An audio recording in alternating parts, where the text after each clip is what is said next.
Okay guys, kita nak bawa Mercedes S-Class 400 Hybrid kita nak test drive kita ni. So kita sudah test drive BMW 730 Li, kita dah test drive Audi A8L So sekarang kita nak test drive Mercedes S400 Hybrid dan kita nak tengok apakah keupayaan kita ni berbanding 730 dan Audi A8. So jom.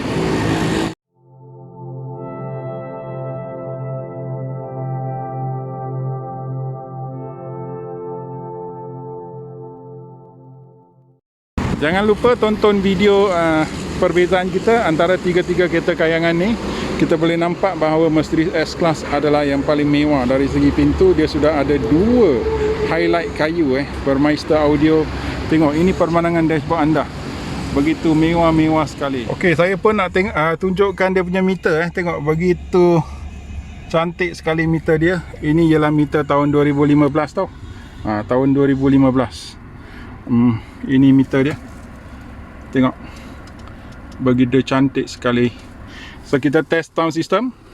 Hari ini Zohor 1.26 tengah hari, Asar 4.39 petang, Maghrib 7.27 malam. Bagus, bagus.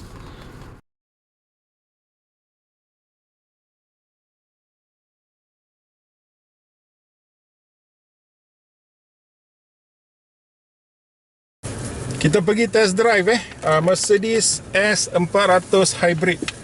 So saya adjust seat saya dulu. Memang best ni kita. Okey, sebelum kita jalan saya bagi spek kita dulu. Nanti saya lupalah, susah. Ini kereta tahun 2015 dan nak dijual pada harga 195,000. Masa beli pada tahun 2015 ialah 587,000 Kereta ni datang dengan 3.5 V6, engine V6. Mana dia punya parking brake? Parking brake dia ada kat bawah. Okey, kita tengok parking brake. Okey, dah lepas. Mana dia punya gear? Gear dia di sini. Okey, so jom kita jalan. Mercedes S-Class tau, kereta kayangan. Jangan main-main. Memang hari bertuah untuk korang semua. Termasuk saya lain. Ada bas kat belakang. Dia punya power kuat. Okey, kereta ni mileage dia 76,000 76,000 sahaja. Kereta dah 7 tahun. 76,000. Kita ambil corner yang baring. Check tire pressure. Okey, bagus. Dia punya TPMS masih berjalan.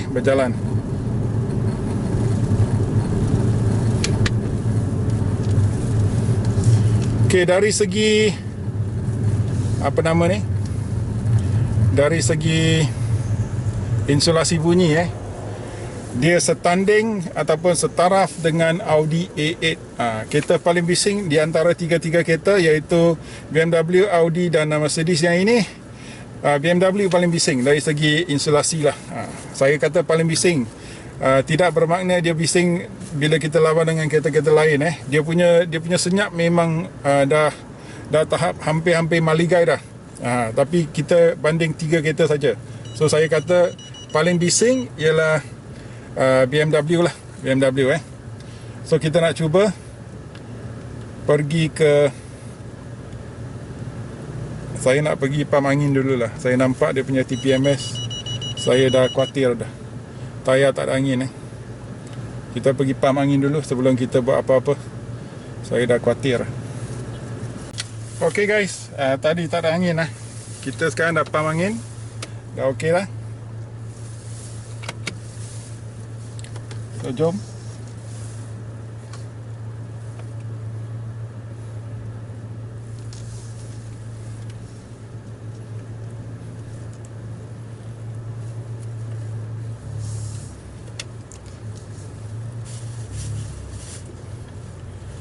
Okey, Mercedes S400 Hybrid datang dengan engine 3.5 V6. Dia punya kuasa kuda ialah 306 horsepower, 370 Newton meter torque. Jangan main-main. Memang berkuasa. Belum habis lagi. Ada dia ada motor elektrik. Dia boleh bagi 27 horsepower dan 250 Nm torque Oh, kalau dah tambah-tambah mungkin dah 600 Nm torque. Jangan main-main. Tapi dia bukan macam ni kiraan dia lain. So saya tak tahu kira. Saya bagi kedua-dua nombor pada anda. Kuasa anda kira sendirilah. Anda yang pandai tu. Okey. Kita cakap pasal insulasi tadi. Antara dia dengan Audi A8 ini adalah jalan paling kasar kat Melaka depan apa ni, AMJ mengeluar, susul keluar ke Batu Berendam, Aikro ataupun Hospital Melaka. Paling apa ni, paling kasar ialah dia lah. Kita ambil corner, kita buat U-turn U-turn. Okay, dari segi steering dia punya steering agak sensitif. So agak senang untuk mengendalikan kereta. Steering is very easy to very sharp, so very easy to control the feedback. It's not as great as the BMW steering, but it does its job lah. The turning radius is also quite good. Dia punya turning radius pun agak baik. Okay, kita jalan cepat sedikit Cepat sedikit. 80, 90,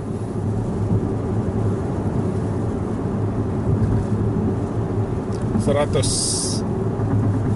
So boleh rasa garisan kuning, kita boleh dengar tapi tak rasa. Sangat-sangat selesa sangat-sangat selesa. So antara ketiga-tiga kereta ni, BMW, Mercedes dan Audi A8 tadi, mana satu yang paling best dari segi bila kita lalui permukaan jalan yang tak rata, yang kasar, garisan kuning? Saya rasa Audi paling best. Audi jangan terperanjat tau. Audi paling best. Okay, dan brake kereta ni memang makan gila lah. This the most grippiest brake among the three vehicles, the BMW, the Audi and this one, Mercedes. The Mercedes brake is the best. I think the brake also has got a bit of brake regeneration for the hybrid battery. So maka dia punya brake sangat-sangat makan. Sangat-sangat makan. So anda kena biasakan diri. Kalau korang nak jadi driver kan, aku bagi tahu korang nak jadi driver, bos kau ada S-Class, kau kena bawa dengan begitu sopan, dan tangan dan kaki anda mesti begitu sensitif, peka sekali. Sebab dia punya steering, dia punya brake pedal, dia punya throttle response, semua sangat-sangat peka. Tekan sikit dah jalan, pusing sikit dah pusing dah kereta dia. So memang bagus lah. So dari segi kemewahan kita tengok, since kita dekat lampu isyarat, dia punya kemewahan kau tengok. Okey, dan bila dalam mode hybrid, dia akan bagi tengok energy flow. Boleh nampak energy flow tu. Sekarang kita tak jalan lah. Masa kita jalan, dia akan tunjuk di mana dia, masa kita jalan, dia akan mengecas balik bateri. So begitu mewah sekali. Ada jump Mercedes-Benz. Tengok dia punya dashboard melengkung dengan kayu dia, dengan setting chrome finish. Memang mewah. Kereta ni memang mewah. So kita nak cuba lagi untuk jalan yang lebih yang lebih berliku lah. So kat sini anda tak dengar lori saya buka cermin. Boleh dengar lori, bunyi lori kan? Okey, saya tutup balik. Saya dah tutup. Dia punya glass saya rasa double glaze tau. Dia macam Audi sama, tapi BMW punya glass tidak setebal Mercedes dengan Audi lah. So dari segi permanduan antara ketiga kereta ni, dari segi ride handling, ride dengan handling saya tak cakap comfort, ride handling, BMW paling sharp, paling peka lah. Dari segi keselesaan, Mercedes selesa, tapi paling selesa ialah Audi. Dari segi kuasa orang tu mimpi tengah meletih, dua-dua tengah main handphone, meletih dengan anak-anak. Alright, kita jalan yang lebih melengkung So paling selesa ialah Audi, paling best ride dari segi handling ialah BMW. Dari segi ride Audi juga. Sebab Audi mempunyai dua faktor, iaitu dia punya kuasa dan kehalusan kereta. Audi lebih halus kalau kita bandingkan. Walaupun S-Class dikatakan sangat baik, tapi saya rasa saya lebih suka Audi. I'm more towards the Audi in terms of comfort. I'm more towards the Audi in terms of refinement. Please listen carefully, dengar dengan teliti tau. Dari segi keunggulan kerja, Audi ialah paling best. Saya pun terperanjat. Saya ingatkan S-Class akan jadi sebuah kereta yang sangat sedap. Ya, dia sedap. Saya belum try dia punya suspension. Okey, sekarang suspension dalam spek comfort, saya dah tukar kepada sport. Sekarang nak tengok sporty tak. Ada kereta kat pelahan yang kat depan tu, saya nak try. Okay, I'm now in sport mode. Sport mode. Okay, dia punya suspensi lebih keras sekarang. Suspension has hardened. Better ride, not as pillowy or as what do you call that. Masa dia dalam comfort, S-Class, dia memang sangat-sangat lembut macam bantal lah. Tapi bila dia terlalu lembut, dia akan ada satu macam membuai. So bila dia membuai, kita tak suka lah. Kita nak dia selesa tapi jangan membuai. Bila dalam sport mode dia okey. Dalam sport mode dia tak buai. Dia punya suspensi sudah keras, dia dah okey dah. So kita nak cuba dia punya power memang bagus dah. Tengok. Tapi dari segi acceleration, dari segi pick up, BMW dengan ada blind spot BMW dengan Audi lebih bagus. Okay, in terms of the pickup, even though this car comes with two motors and electric and your petrol motor engine, the Audi gives a better pickup in terms of power. The BMW is also not too bad, comparable lah, boleh tahan lah antara Mercedes dengan BMW. Tapi anda kena tahu Mercedes is not into that kind of ini ialah untuk keselesaan, dia bukan untuk memecut, faham tak? Tetapi Audi has done quite well in terms of combining the engine power and the sportiness of driving into the luxurious A8. So I'm very, very pleased with the A8. In fact, saya sangat-sangat memihak kepada Audi A8 lah.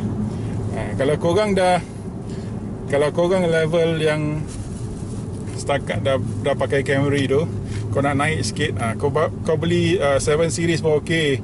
Yang 730 Li pun dah sedap dah lebih sedap daripada Camry kereta segmen D dah. Okey, anda mesti tahulah dari mana. So saya memberikan feedback dari segi perbandingan antara ketiga-tiga kereta semua bagus, unggul tetapi saya sedang memperhalusi apakah ciri-ciri ataupun apakah kelebihan antara ketiga-tiga kereta ni. So dari segi refinement, dari segi keunggulan kerja, Audi paling best dari segi ni. Saya pun terperanjat. Saya ingatkan Mercedes akan menang, sebab tu saya buat test drive Mercedes paling terakhir. Tapi tidak Audi menang. Dari segi meter, dari segi display, Mercedes menang lah. Dari segi teknologi, Mercedes menang lah. Dia ada banyak-banyak barang boleh tengok, energy flow lah, inilah itulah. Kadang-kadang kereta terlalu banyak, kita pun takut kalau ada apa-apa hal Tapi sekarang semua datang daripada ECU, mungkin lebih senang untuk diperbaiki lah. Okey, dari segi fizikal, dari segi mata memandang, sekali pandang Mercedes memang mewah, memang unggul, memang bagus. Tapi dari segi pemanduan, Audi lebih sedap untuk dibawa, lebih halus dia punya kereta. Dari segi handling, BMW menang Kalau anda seorang yang gopo-gapa, nak bawa cepat, nak corner tajam, belilah 7 series. BMW lebih sesuai untuk anda. Tapi kalau anda nak buat bisnes, kena beli Mercedes, tak boleh beli kereta lain. Kereta lain orang tak pandang tinggi kan. Kadang-kadang kita kena faham filosofi ataupun falsafah manusia, di mana orang nampak, kau bawa Mercedes S-Class, kau mesti berjaya. Sebab tu kalau anda sedang membina bisnes anda sedang mencari sebuah kereta yang used car untuk dibeli, untuk menaikkan lagi perniagaan anda, jangan fikir beli saja yang Mercedes ataupun kurang-kurang beli yang BMW. Sebab yang Audi ialah kereta untuk orang yang low profile, dia bukan untuk orang yang high profile. So kalau korang tengok siapakah orang yang bawa kereta Audi, Kau pergi research, aku tak mau cakap. Banyak ahli politik yang naik Audi A8. Kau pergi cari siapakah ahli-ahli politik yang naik kereta Audi A8. Sebab dia tak boleh high profile. Dia terlalu high profile, nanti orang cakap ini itulah. Sebab tu dia beli kereta Audi. Paling best ialah sebenarnya Audi. Audi duduk dengan begitu selesa, enjin berkuasa, santai, enjoy, semua paling bagus. Paling nikmat ialah Audi juga. Dari segi saya lah, saya seorang uncle, masa saya bawa kereta, saya rasa antara ketiga kereta ni, walaupun saya BMW fanboy, saya akan memihak kepada Audi A8. So sebenarnya banyak Audi A8 yang lebih tua ada dalam market. Pergi cari kereta Audi A8 yang lebih tua, di mana dia ialah sangat-sangat berbaloi. Tapi anda harus tahu mana nak cari dia punya foreman ataupun mekanik untuk perbaiki kereta lah. Okey. Walaupun dia kereta yang sangat baloi, anda mesti tahu mana nak cari, mana lubuk nak cari foreman ataupun mekanik untuk mengubati kereta anda. Okey. So secara ringkas saya rumuskan antara Audi, BMW dan Mercedes yang ini. Dari segi handling, BMW menang. Dari segi ride, Audi menang. Dari segi comfort, Audi menang. So kalau korang nak beli kereta untuk tayang saja, beli Mercedes, jangan cakap banyak. Walaupun dia mahal, dia akan memberi anda mileage paling banyak, pulangan paling banyak untuk perniagaan anda. Faham tak? Tapi Mercedes pun kena jaga tau. Kau beli kereta macam ni, kau kena sediakan dana yang cukup untuk repair kereta lah. Jangan kau beli kereta Mercedes bagus, orang cakap oh bagus, kau dah bisnes dah naik ini dan itu, tapi lepas 3 bulan kereta kau kena tarik. Tak boleh, jangan macam tu. Okey, kalau kita nak nak up, kita mesti make sure kita cukup dana untuk jaga kereta sekurang-kurangnya setahun lebih, 2 tahun ataupun 3 tahun lah. Lepas tu kau kena up lagi. Betul tak? Kau jangan beli kereta ni, lepas tu kau turun beli kereta C-Class, kau beli 3 Series. Alamak, tak boleh lah. Kalau anda sedang membina perniagaan anda, kalau kau tak ada bina perniagaan apa-apa, mana-mana boleh beli. BMW lebih murah, Audi pun lebih murah daripada Mercedes yang ni. Tapi dari segi baloi, saya rasa Audi paling baloi. Top speed dia punya 0 to 100 semua lebih kurang saja. Tapi apa yang kita mahu masa kita duduk kereta yang macam ni, kita nak nikmat. So dari segi nikmat, dari segi overall yang paling best ialah Audi A8. Okey, antara kalangan 3 kereta ni lah. So inilah rumusan saya. Kalau anda ada apa-apa soalan, boleh tanya kat bahagian komen. Jangan lupa tekan like, share, subscribe. Terima kasih banyak kerana menonton video kami. Ada banyak orang yang lalu channel kita, ada banyak orang yang nampak video kita. Kalau anda tonton sampai akhir video ini, saya harap anda akan bagi satu like dan subscribe pada channel kita supaya kita dapat lebih banyak subscriber. Bila kita banyak lebih subscriber, kita akan dapat peluang-peluang untuk bawa kereta-kereta yang ganjil, yang rare, yang sangat istimewa lah. Itu harjat saya. Saya buat video sekadar hobi, saya bukan buat apa-apa. So jangan tersalah faham, tapi saya memang minat kereta. Saya boleh duduk cakap bincang kereta dari pagi sampai malam dengan anda. Tapi kalau tiap-tiap hari kita tengok kereta yang biasa-biasa yang sama-sama, boring lah. Kita nak tengok kereta yang rare, kita nak tengok kereta yang istimewa, kita yang nak tengok kereta yang orang tak pernah tengok. Saya kalau boleh, saya nak masuk JPM punya JPM Motorsport punya garage ataupun museum. Masa tu saya tunjuk saya punya subscriber 20,000, dia orang tak layan saya. Dia tak layan sebab kita orang kecil kan. Kalau saya ada 500,000, 1 juta subscriber, tengok tak dia layan, dia mesti layan dengan saya. Seperti cerita Supercar Blondie lah. So saya harap kawan-kawan faham. Tekan like, tekan subscribe, tak ada hal pada anda. Saya takkan ganggu anda. Anda takkan rugi apa-apa. Tapi bila channel kita up, anda akan untung dari segi anda akan dapat tengok kereta yang begitu rare sekali. So terima kasih support kita. Thank you very much for your support. Thank you for pressing the like and subscribe. The benefits outweigh the loss that you get. when you actually press the subscribe button for our channel. So thank you very much. See you again in the next video. Bye bye.